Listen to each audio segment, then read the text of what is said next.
Velkommen til. Siden jeg ikke kunne få fat i nogle tidser, så kan jeg ikke lave det på papir, og derfor laver jeg det bare på en whiteboard. Så jeg vil gerne bevise for potentiel energi, eller den potentielle energi i tyngdefeltet. Og det gør så på følgende måde. Så vi ved, at ved potentiel energi, så har vi en objekt, og så har vi et nulpunkt her, hvor vi betragter, at e-pot 1, så hvor vi bare betragter, at e-pot er lige med 0. Ja, det siger vi bare. Og så har vi så en en længde her, det kalder vi for h, det er bare højden. Og så den potentielle energi i det tilfælde, det er afhængigt af højden og objektets masse, og så også tyngdeaccelerationen. Så og formlen for potentiel energi, det ved vi er e-pot,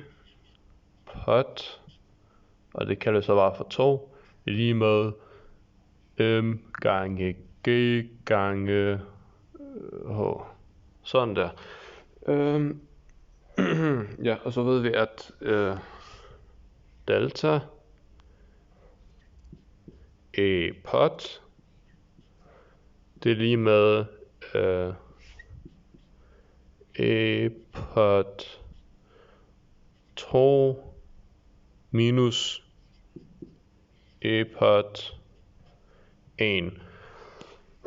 Ja, så og så ved vi også, at en arbejde for altså den arbejde, det kræver at få et objekt herfra hertil, det kan fx være en person, der hopper eller et eller andet, det kræver at lad os sige det lige, jeg skriver det lige her, det er så det samme som e-pot, altså potentiel energi, fordi at det kræver noget energi at få en person herop, og så vil han have potentiel energi, men faktisk det skal være delta e-pot, fordi at hvis vi gerne vil have et objekt herfra hertil, så kræver det noget energi, og det er så den potentielle energi, det er det, den siger noget om. Men så ved vi også, at hvis vi tegner en planet, jeg starter faktisk lige med at skrive noget her, så vi ved, at den tyngde gravitationskraften, det er det samme som stor G, gravitationskonstanten, gange stor M gange lille m, divideret med r i anden. Okay, så langt så godt. Så har vi så lad os sige, det er en planet, som har et stor masse, det kalder for stor M, og så har vi så noget, som bliver tiltrækket af planeten. Så har vi for eksempel et andet planet, lille m, fordi det er mindre en, så den bliver så tiltrukket af den her store M's Fg, gravitationskraften. Så det her, det kalder vi for F stor G. Ja, og så vil vi gerne vide, altså hvad kræver det egentlig, hvis vi gerne vil rykke en planet længere ud her, altså med et bestemt afstand for eksempel. Okay, nu kalder jeg det her for, det her er selvfølgelig ikke en vektor, det er en længde. Så vi har r her, det er længden herfra hertil. Så vil vi gerne finde ud af, hvor meget det kræver at rykke m med et bestemt længde for eksempel. Eller ikke for eksempel, men vi kan rykke det med dr for eksempel. Så det hertil siger vi så. Og for at rykke et objekt, så kræver det altså noget arbejde. Ja, og vi ved jo, at siden arbejde for felt, det er det samme som hvor har jeg skrevet det hen? Nå, det har jeg ikke skrevet nu. Okay.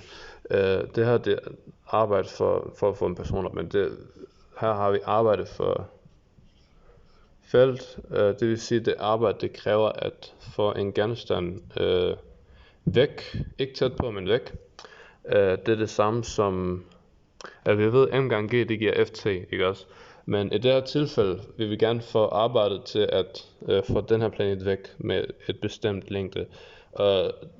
Og vi ved, at vi har gravitationskraften her. Det lyder ret mærkeligt. Men gravitationskraften, som trækker mod stor M.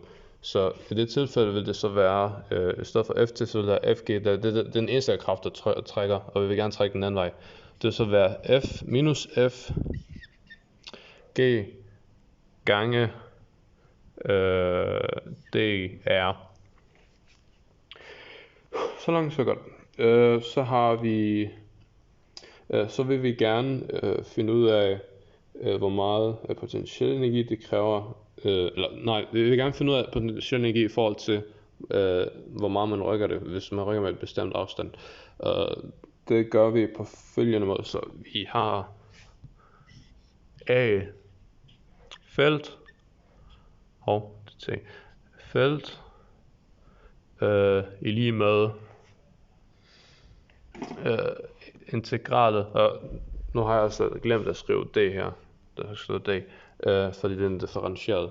Vil vi gerne integrere det, og når vi integrerer det, så får vi A-felt i lige med integralet, og det er så fra R til uendeligt, fordi at det er fra herfra, det her det er den punkt vi kalder det er, så det er den længde der er mellem de to midtpunkter, og vi vil gerne rykke det fra R til uendeligt, det ser helt ud, og det gør vi, så det her der tager vi så integralet til, og vi ved jo at minus fg det er det samme som, det har vi godt for derovre, det er minus stor G stor M gange lille m over R i anden gange dr. Ja, så måden man så, nu handler det bare om at få reducere det her, så det gør vi på følgende måde. Så vi starter med at sige arbejde felt i lige med, og det vi gør her er at vi tager hele den her del og hele den her del ud af integraltegnet, så vi siger minus g stor m lille m, så vi integraltegn er til uendeligt af 1 r i anden dr. Og når vi så har det, så kan vi så omskrive det her om til noget andet, som er minus stor G stor M lille M integral, det er mærkeligt integraltegn. Integraltegn, okay, det er stadig mærkeligt, men R til uendeligt. Så i det tilfælde, der kan man så skrive det her 1 over R i anden fra R til uendeligt. Mangler jeg noget? Nej, det gør jeg ikke. Okay, og så ved vi så også, at hvis vi tager integralet til, nu siger vi fra, det er faktisk ligegyldigt, hvis vi så tager integralet til 1x i anden, altså det her, det kan vi så, det er egentlig det samme som integralet til x minus anden, så de to tal er det samme, og det kan man så omskrive til, nu gør jeg sådan her, og det kan man så omskrive til, altså vi kan fjerne integraltegnet, og så vil der stå x i minus første, og det er jo det samme som, eller hvad? Nå ja, der skal også stå en, ja, jeg kan se allerede fejl her, fordi at når man integrerer, så skal man også fjerne det her, så skal der skal også stå en gang, minus 1 gange x i første, minus første, og det er jo det samme som minus 1, jeg gør lige sådan her, minus 1 gange 1 over x, som er egentlig bare 1 over minus x, eller minus 1 over x, det er det samme. Så ja, det kan vi så, det samme princip kan vi så bruge her, fordi vi har 1 over r i anden, hvor r det er det er x'et i det tilfælde. Så kan man så sige,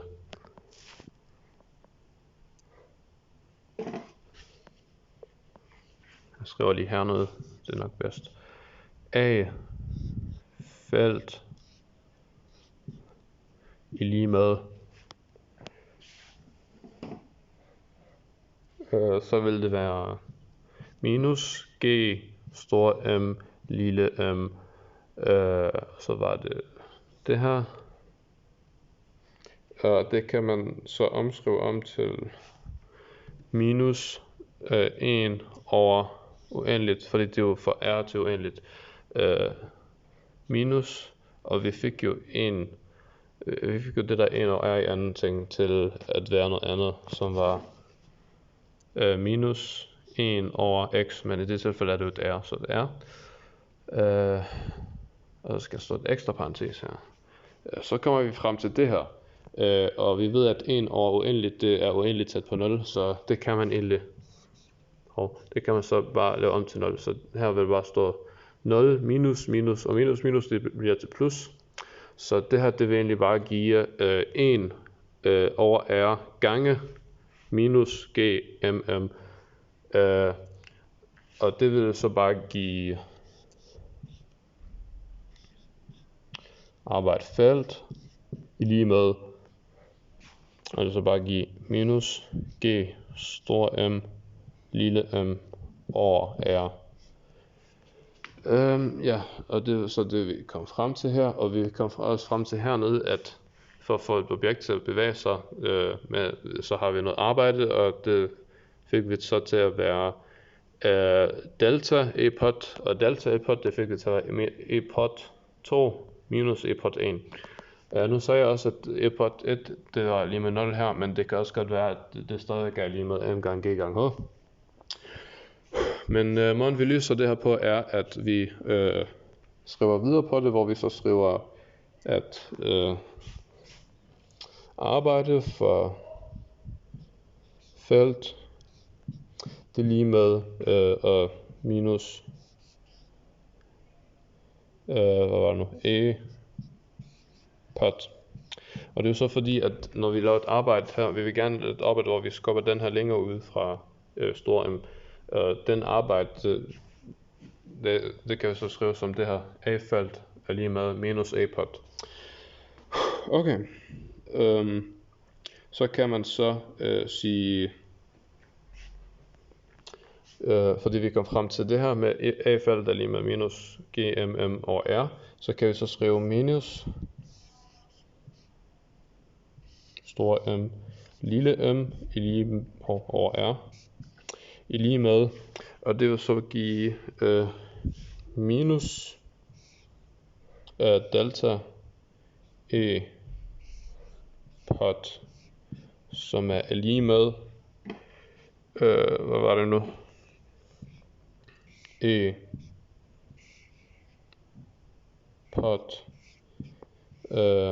og i det tilfælde der er det e-pot, vi har jo to forskellige e-potter, vi har fra r, vi har e-pottet herfra, og så har vi den til uendeligt. Så vi skriver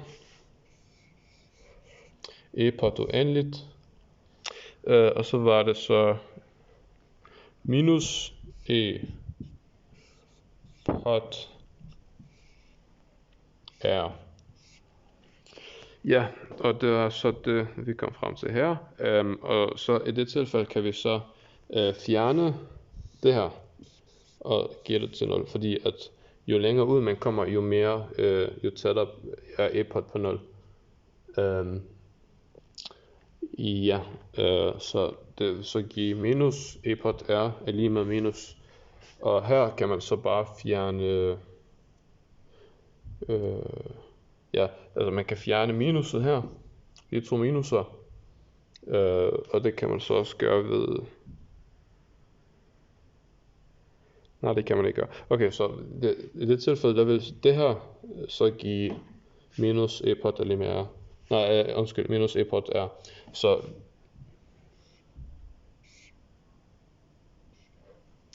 og vi flytter minuset på den anden side, så vi skriver e-pot r i lige med, det bliver godt nok lang video det her, men i lige med store G, store M, lille m over r. Minus selvfølgelig, fordi vi flytter minuset til den anden side. Og vi har dermed bevist den potentielle energi i tyngdefeltet, og nu vil vi gerne bevise den mekaniske energi i tyngdefeltet.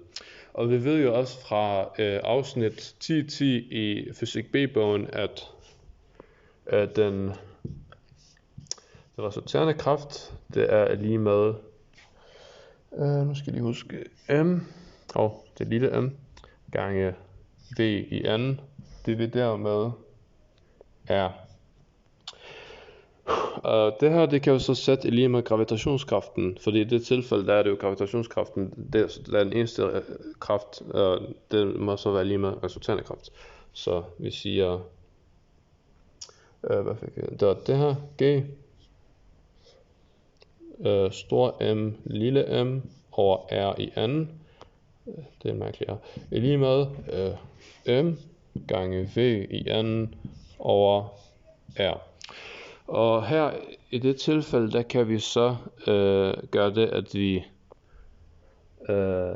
ganger med r og halv på begge sider, så vil vi få,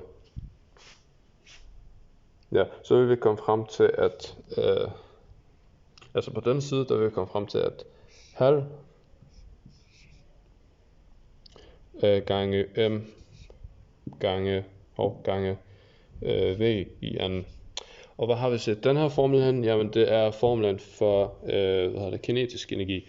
Og videre mekanisk energi plus potentiel energi, det giver kinetisk energi plus potentiel energi giver mekanisk energi. Og nu jeg gør lige det her færdigt først. Og det vil så give en halv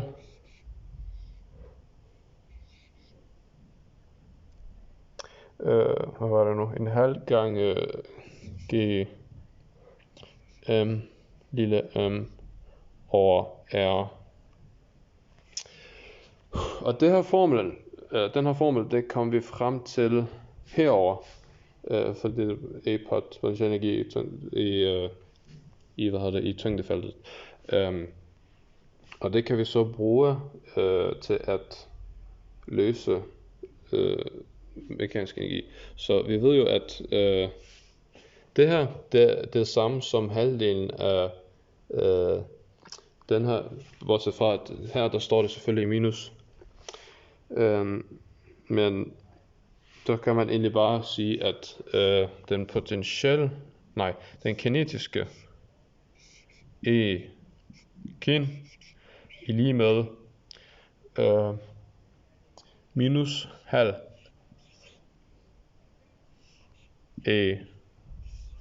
pot i tyngdefeltet. Ja, så det var det, vi kom frem til med e-kin, og hvis vi så plusser e-kin, som er halvdelen af det her, så det må så være, og nu skriver jeg det lige hernede, minus en halv